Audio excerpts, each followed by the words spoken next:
For the last 30 years, NASA has had a number of plans in order to extend the stay of humans in space, first beginning with local things and eventually having the goal of Mars. My name is Ben Pearson, I'm the Roadster Tracker, and today we're going to talk about these various plans. This is a language that is used by the Constellation Program, which has been the plan that's been put forward for the last 15 years.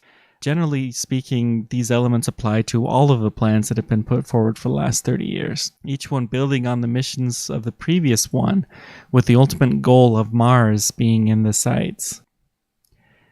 The original plan called for the creation of the space station Freedom, although that has been later changed to the International Space Station.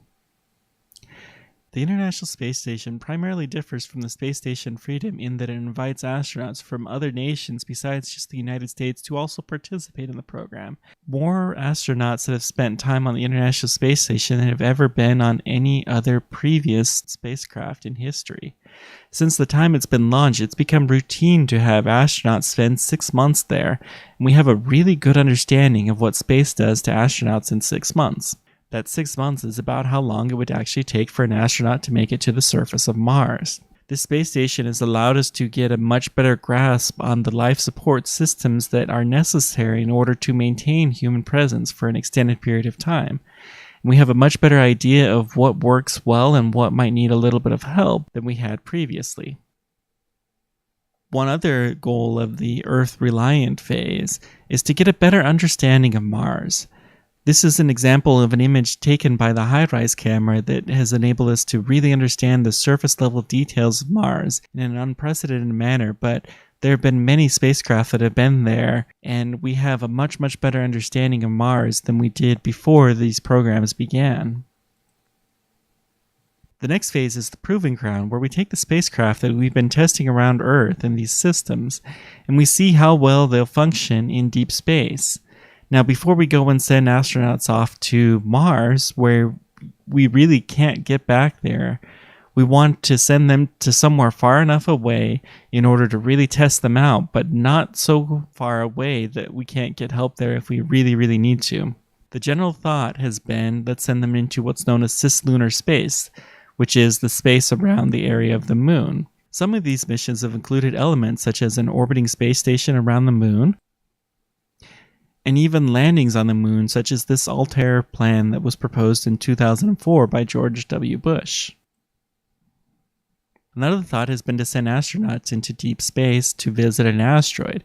Now, asteroids you can get to much easier than you can get to the planet Mars, and it would be a good stepping ground in order to test us on these longer duration missions that will be required to get to Mars. This instance, as you can see in the video, was an asteroid that was brought from somewhere in the area around Earth to the area of the moon, where it was able to be studied by astronauts visiting there.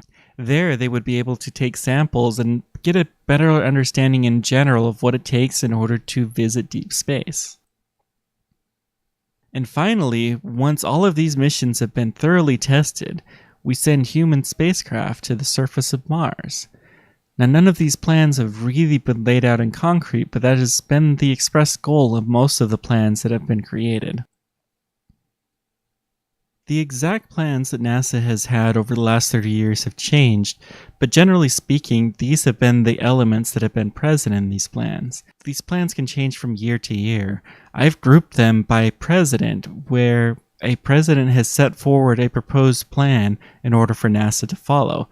This has not always been done exactly, as Congress has the ultimate control, but it serves as a useful understanding of what the various plans might be. The significant contribution during the President Clinton administration was the creation of the International Space Station from the Space Station Freedom Program.